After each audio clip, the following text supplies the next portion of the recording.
Hey guys, it's Mandy. Today we're prepping all of the food for my daughter Leah's third birthday party. I was planning on prepping beforehand, but there were last minute changes because of our weather. It's been raining and cold here for the past few days, and today is supposed to be decent. So here we are, rushing frantically to get all the things done. Today I'll be baking a cake, decorating for the party, and making gluten-free party foods. I started the morning out with baking the birthday cake, so it had time to cool off before decorating it. It's my first time doing a 4-layer cake, so hopefully this goes okay. Fingers crossed.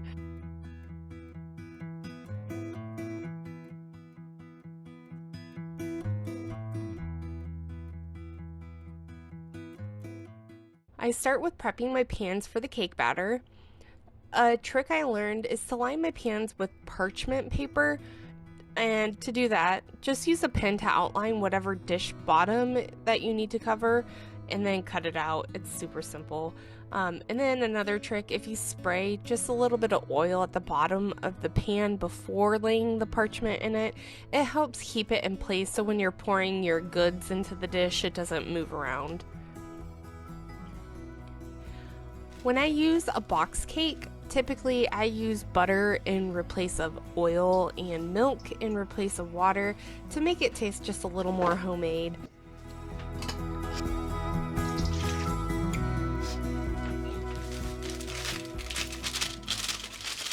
This cake mix is interesting because you just add everything in. You don't have to do liquids before the cake batter. I'm using box cake for now because we're so new to gluten-free baking, gluten-free cooking in general, that I haven't had enough time to experiment with gluten-free flours yet, and I wanted to make sure this cake tasted good. So here we go. I'm having to do 2 rounds of cakes because the cake we're making needs 3 circle cakes, and I unfortunately only have 2. We have 2.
So once my oven comes to temperature, I'm going to go ahead and get these in the oven. And then after they're done baking, I'm going to let them cool, take them out, and then start another round. Alright, see you in a little bit. These are a few of the activities we got for Leah's party. The girl is obsessed with water. Seriously, give her a puddle and she'll be entertained for hours. Anyways, you soak these foam balls in water so they get some weight to them, and then it's really fun because you can shoot them from the slingshot or play toss and catch with the nets. And then the little cyclone flyer thing was fun because the round pieces fly really high in the sky and the kids like running after them and then, repeat. Here I'm showing some of the go-to party grabs that I get from the Dollar Tree. I like to save some money on the basic things so I have more money to spend on decorations. Anyways, I typically get my tablecloths and cutlery there and whatever other random things that look fun, like these rainbow hats. You know, if they have something that fits the theme of your party, it's usually $1.25, so go for it, right?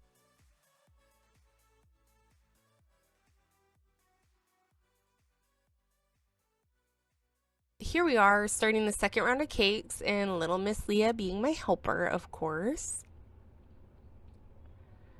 I find it interesting that gluten-free cake mix seems to pull away from the sides of the pan.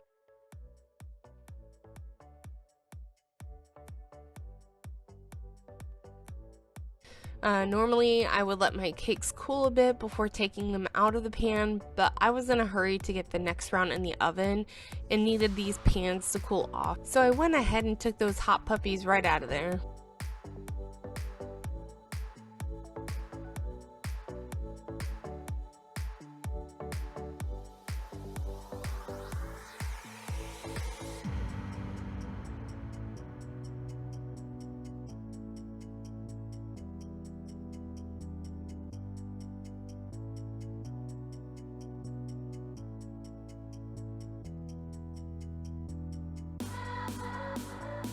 I figured you all didn't need to see me make the second round of cakes since you saw the first batch, so we skipped ahead a little bit.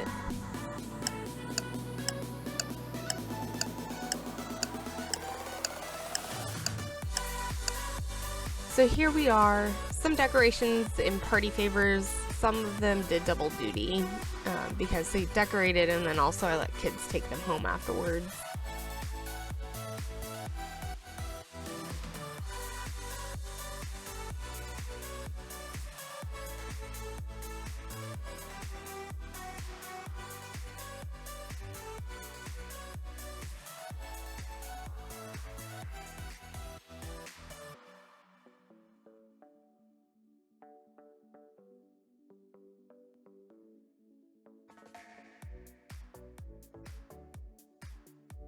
Holy moly, guys.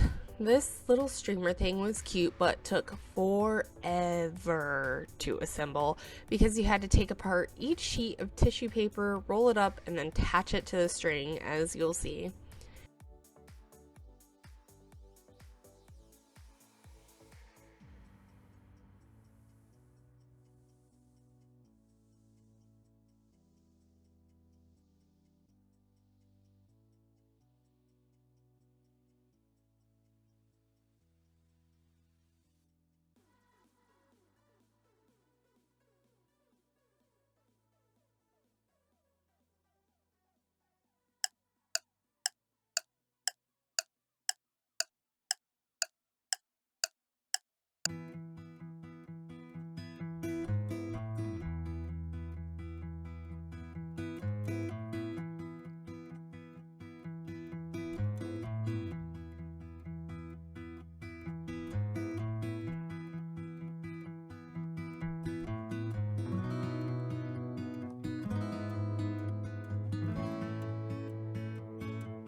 Normally I make homemade cream cheese frosting, but I wanted to make sure that my frosting was soft enough to pipe onto the cake. It was my first time using this piping decoration set. I wanted to try to make it an easy experience, especially because it was a really busy day. Anyways, this icing was so sweet that it was fine with adding a whole block of cream cheese per container of icing, which is insane to me. That's a lot of sugar. I had to add the cream cheese into the icing to make it a little thicker because it was too runny on its own for decorating the cake.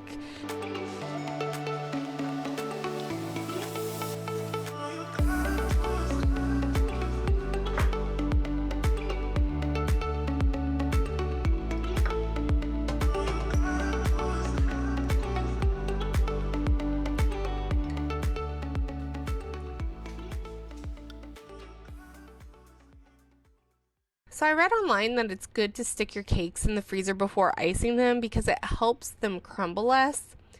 Let me just say, learn from my mistake. Make sure that you have parchment paper between the layers because the cakes will freeze together. I ended up having to gently peel them apart and hope they didn't fall apart. Thank goodness I got lucky. There wasn't too much damage with my gentle persuasion. Again, on a normal day, I'd make my own filling, but I just didn't have the time for that today, so I used this mixed berry preserves that we had in our fridge, and it turned out great.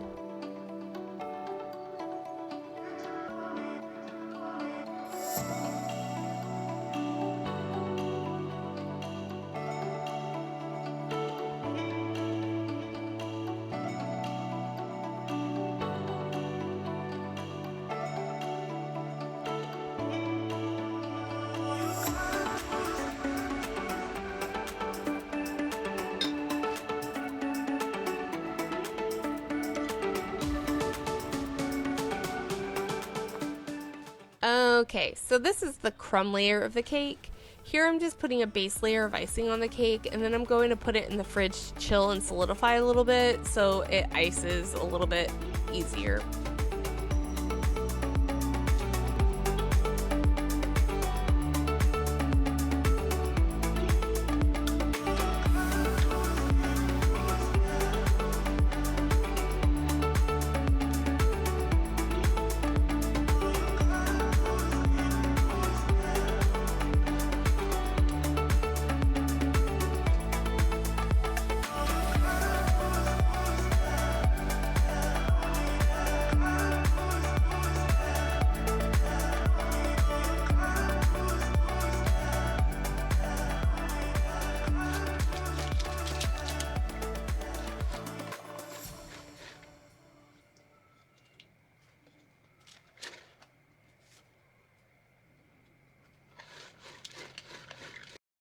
Appetizer making time. Whoop whoop.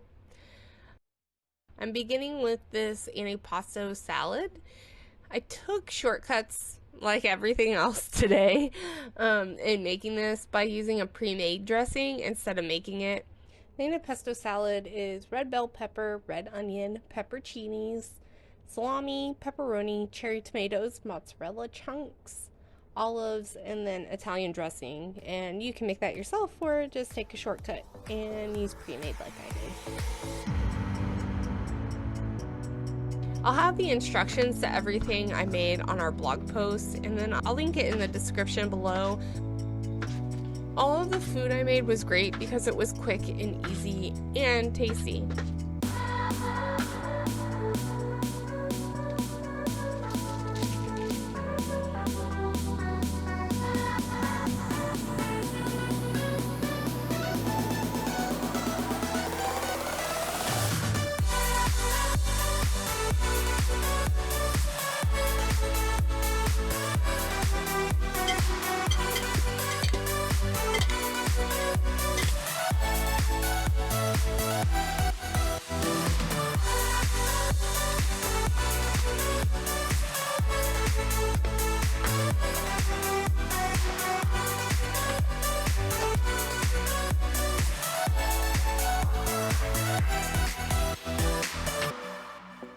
The antipasto salad is great alone, or it's really great on a bed of lettuce. You could make that into an entire meal itself.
here is the famous buffalo chicken dip.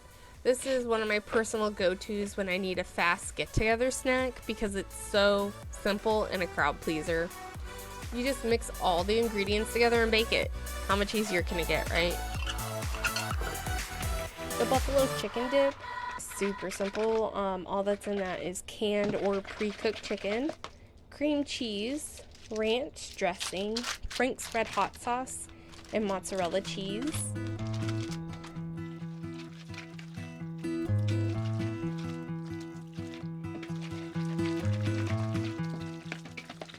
It's great with celery, carrots, or with corn or potato chips, and it's very versatile. Also, if you want it less spicy, just add less of the hot sauce. And again, I'll type it up on the blog post, and I'll also link the original recipes that gave me the inspiration.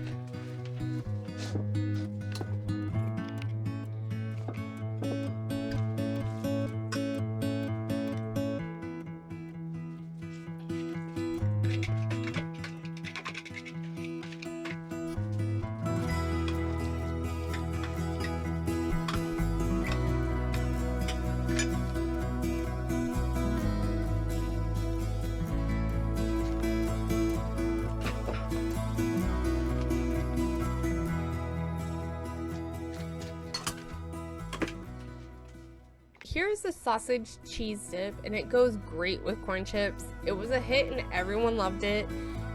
It was actually the party favorite, I think is safe to say.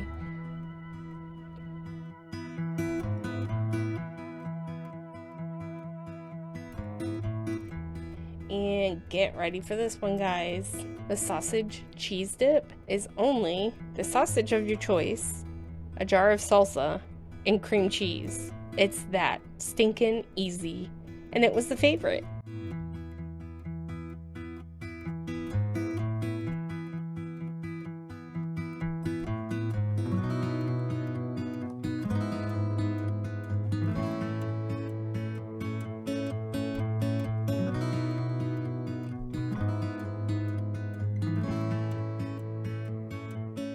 And back to the final round of cake prep, decorating time.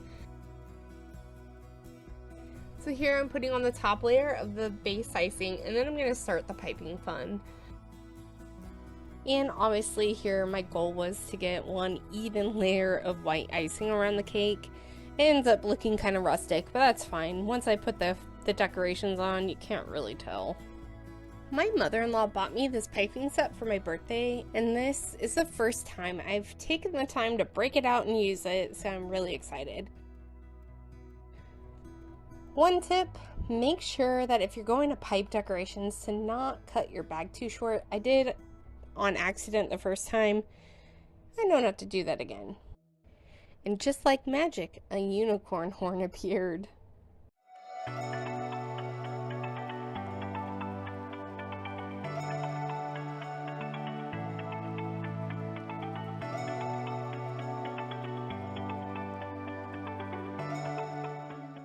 To color the frosting, I just divvied up the frosting into multiple bowls and added the food coloring into the bowls until the color was where I wanted it.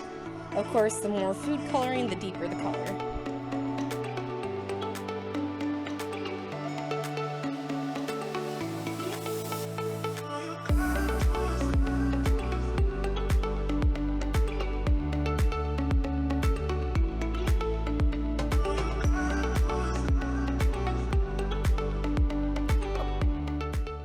I'm using a cup to hold the bag so it's easier for me to get the icing into the bag. You don't necessarily have to do that. That's just what was easiest for me. I added some white frosting in the bag with the purple frosting to try to get a swirl effect. For me, the trick was trying to be quick with the icing because it was melting a little bit. It was pretty warm that day. And when I was done with the cake, I put it right into the fridge, and it firmed up nicely, and it stayed nice and firm when we took it out as well.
When I was piping the icing onto the cake, I was just kind of envisioning where the main was and putting the coloring in those areas where I wanted it to depict the mane of the unicorn.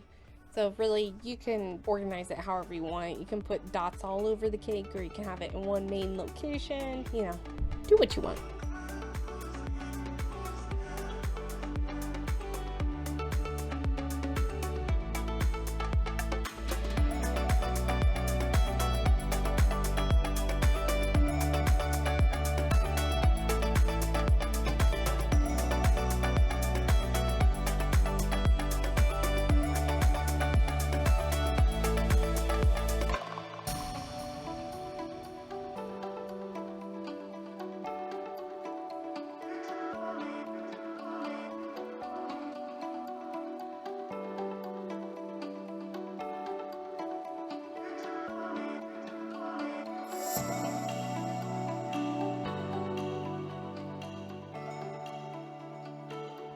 Holy moly, guys, I'm finally done with prepping everything for the party. Now all that's left is getting presentable, and we know I need to do that because I'm a hot mess. Anyways, I'm ready to have a great time with family and friends. If you guys enjoyed this video, please give it a thumbs up and make sure to subscribe. I hope to see you in the next one. Bye!